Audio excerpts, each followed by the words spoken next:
Caranya menghadapi sidang yang sangat ekstrim itu susah banget, tapi aku juga itu susah banget sih menurutku. Percuma kalian pintar, tapi kalau kalian nggak rajin, skripsi itu nggak bisa nulis sendiri, nggak bisa selesai sendiri. Assalamualaikum warahmatullahi wabarakatuh. Ketemu lagi sama aku Lihandayani Mukra. Dan kayaknya aku bener-bener udah lama banget nggak bikin video karena aku juga lagi sibuk ujian.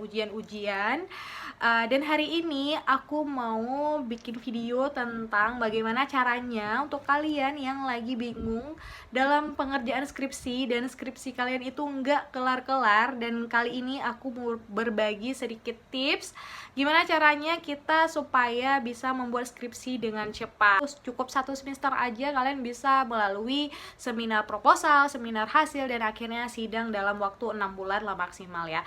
Jadi tanpa tunggu waktu lama, mari kita mulai beberapa poin yang aku rasa udah aku ringkas ini. Jadi langsung aja kita mulai. Nah, yang poin yang pertama adalah pastikan kalian udah berada di semester yang sekiranya bisa untuk naik seminar proposal, mengambil mata kuliah seminar proposal. Jadi kira-kira itu di semester 6 atau di semester 7 kalian udah bisa dan memenuhi semua SKS ataupun persyaratan lain. Jadi persyaratannya itu bisa kalian cek sendiri di panduan dari fakultas kalian ataupun panduan universitas, ataupun lebih ringkasnya lagi panduan dari jurusan kalian. Jadi ada beberapa syarat-syarat yang harus dilalui oleh mahasiswa supaya bisa mengambil mata kuliah seminar. Jadi kalau kalian masih di semester 5 nih, tapi kalian udah semangat banget mau ngerjain skripsi, bisa banget kalian nulis-nulis dulu, coba-coba nulis sendiri, ataupun kalian cari mata kuliah yang memang udah jadi minat kalian dan kalian bisa mulai dari semester 5. Nah, untuk syarat-syaratnya aku jelasin sedikit ya, untuk beberapa poin-poin besar yang mungkin agak sama di setiap fakultas ataupun universitasnya. Yang pertama adalah kalian harus melalui beban SKS sebesar 120 SKS. Itu mungkin beda-beda tipis ya di setiap universitasnya. Yang kedua, kalian harus memiliki nilai IPK paling sedikit itu 2,0 kalau untuk universitas aku, tapi mungkin di universitas kalian juga berbeda. Dan yang ketiga itu memenuhi syarat nilai tiap mata kuliahnya. Jadi ada syarat mata kuliah yang nggak boleh E, ataupun nggak boleh D, ataupun D-nya cuma 10%. Itu semua tergantung sama universitas kalian gitu. Langkah selanjutnya adalah kalian menentukan mata kuliah apa yang nantinya menjadi topik dari TA kalian. Jadi ini ada 2 pembagian, ada yang penelitian empiris dan yang kedua ada kajian teoritis. Jadi kalau penelitian empiris itu ini untuk yang jurusan eksak ya. Jadi kalau untuk yang penelitian empiris itu lebih ke langsung terjun ke lapangan, langsung ke laboratoriumnya. Jadi kalian bisa langsung meneliti gitu. Tapi kalau penelitian teoritis itu kalian dari studi literatur ataupun dari misalnya nanti kalian ke sebuah perusahaan dan kalian mengambil datanya. Jadi datanya itu bisa kalian ambil secara kualitatif ataupun secara kuantitatif. Jadi kalau kualitatif itu langsung kalian terjun riset data-datanya gitu. Jadi kalau yang kuantitatif itu kalian mengambil datanya itu misalnya kalian minta datanya ke salah satu staff yang memang bertanggung jawab atas data itu. Jadi kalian harus bisa bedain nih, kalian mau ngambil dari empiris ataupun kalian mau ngambil ke kajian teoritis. Dan kajian teoritis nanti kalian mau memilih kuantitatif ataupun kualitatif. Dan di semester 6 setelah kalian jumpa sama dosen wali kalian dan bertanya kira-kira pembimbing mana yang cocok sesuai sama mata kuliah yang mau kalian ambil. Tapi ada juga universitas yang memang pembimbingnya itu ditentukan. Tapi kalau universitas aku pembimbingnya itu bisa kita pilih. Jadi setelah kita melewati dari dosen wali, akhirnya kita menuju ke dosen pembimbingnya dan kita bertanya apakah ada judul yang memang bisa dikembangkan dari materi yang mau kita ambil gitu. Jadi mungkin ada skripsi sebelumnya yang memang udah tepat nih materinya tentang kalian dan kalian mau kembangkan lagi boleh, ataupun nantinya ada jurnal. Kalau jurnal itu kan lebih sedikit, jadi mau dikembangkan lagi boleh gitu. Jadi ada beberapa saran dari dosen pembimbing nantinya, tapi itu balik lagi ke kalian mau mengambil dari saran dosen pembimbing untuk mengembangkan ataupun melanjutkan studi tentang tentang skripsi sebelumnya. Maaf karena aku lagi S2 jadi kayak tesis gitu. Oke, lanjut. Jadi yang kalian juga bisa langsung tanyain ke dosen pembimbingnya itu kalau memang kalian punya judul sendiri. Jadi kalau misalnya kalian punya judul sendiri, kalian tanyai cocok nggak judul ini mau dilanjutkan gitu. Jadi mungkin ada keputusan dari dosen pembimbing yang bisa sama-sama kalian mencari jalan tengahnya. Nah, karena aku adalah mahasiswa yang tadinya mengambil kajian teoritis, jadi otomatis setelah disetujui dosen pembimbing, aku langsung cari datanya, langsung minta datanya di salah satu perusahaan. Kemudian kalian bisa langsung menyusun proposal penelitiannya. Jadi proposal penelitian itu hanya sampai bab 3. Jadi bab 1, bab 2, bab 3. Bab 1 itu pendahuluan. Jadi di bab 1 itu isinya nanti kalian mau ngapain, latar belakang dari permasalahannya apa, rumusan masalahnya apa, tujuan dari kalian mengerjakan skripsi ini untuk apa, pastinya untuk mengembangkan ataupun memperbaiki suatu perusahaan itu. Jadi data-data perusahaan itu supaya lebih mudah ataupun supaya lebih berkembang dan lainnya. Di bab 2 nanti ada tinjauan pustaka, itu berupa teori-teori yang bisa kalian ambil dan kalian tuliskan di situ.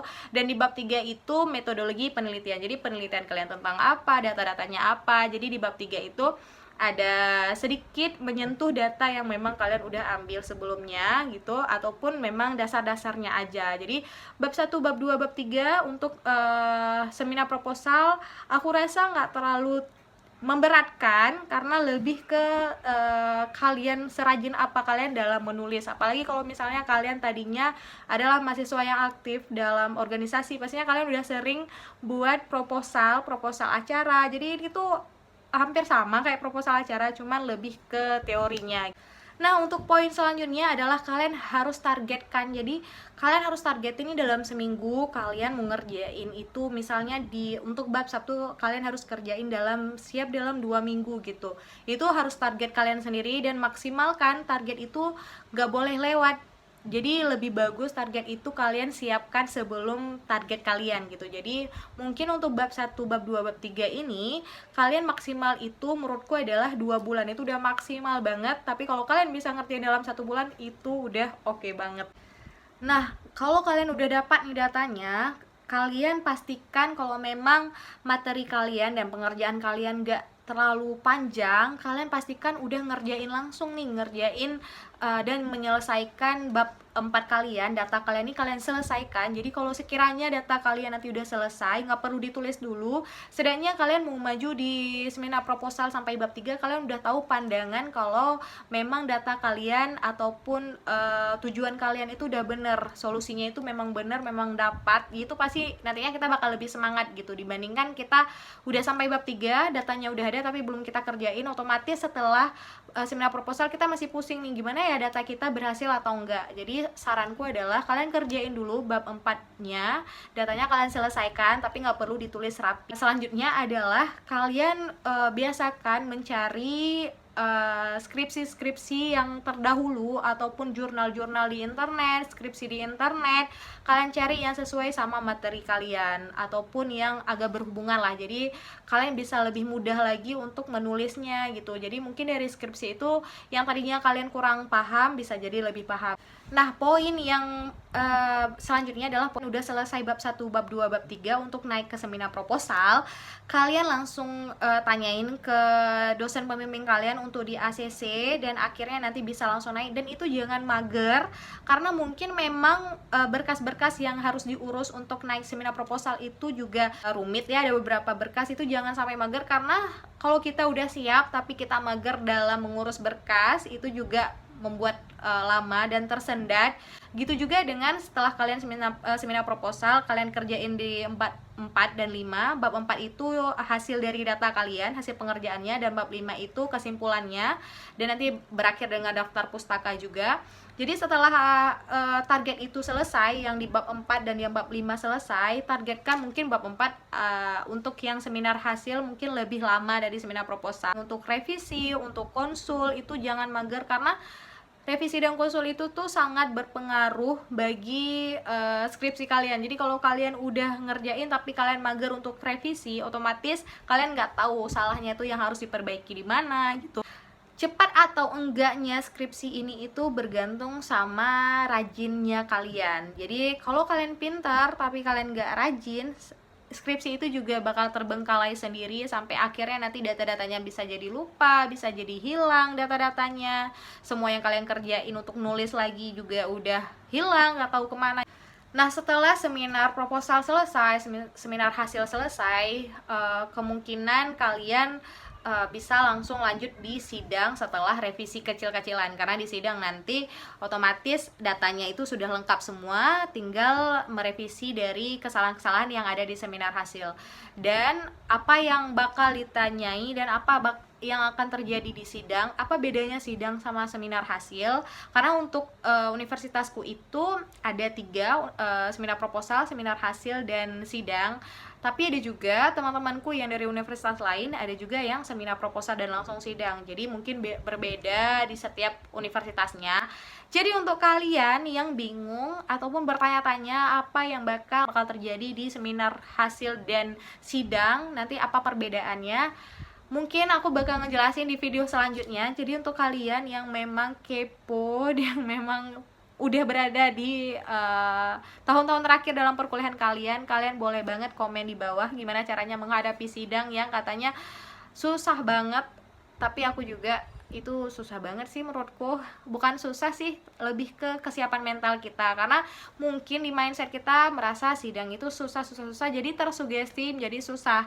Jadi otomatis kita ketika ditanya itu semuanya udah blank. Jadi mungkin lebih menambah kecemasan kita. Kalian harus rajin-rajin follow up pembimbingnya untuk kalian minta jadwal revisi dan konsulnya, karena dosen bimbing itu pasti banyak banget mahasiswa yang dibimbingnya, dan pastinya mungkin dia lupa ataupun mungkin kurang mengerti kalau kalian tuh butuh untuk konsul. Jadi kalian sering follow up aja dosennya, apalagi di zaman-zaman pandemi seperti ini, otomatis kalian nggak ketemu setiap hari di kampus bersama pembimbingnya. Jadi kalian harus lebih rajin konsul online mungkin. Jadi cukup sekian video aku hari ini yang tadinya cuma sebentar jadi banyak banget karena aku udah lama banget nggak bikin video. Jangan lupa share ke teman-teman kalian kalau kalian merasa ini penting, info ini penting. Jangan lupa subscribe juga, dan jangan lupa hidupkan loncengnya supaya aku semangat lagi untuk ngerjain video-videonya lagi. Cukup sekian hari ini. Assalamualaikum warahmatullahi wabarakatuh.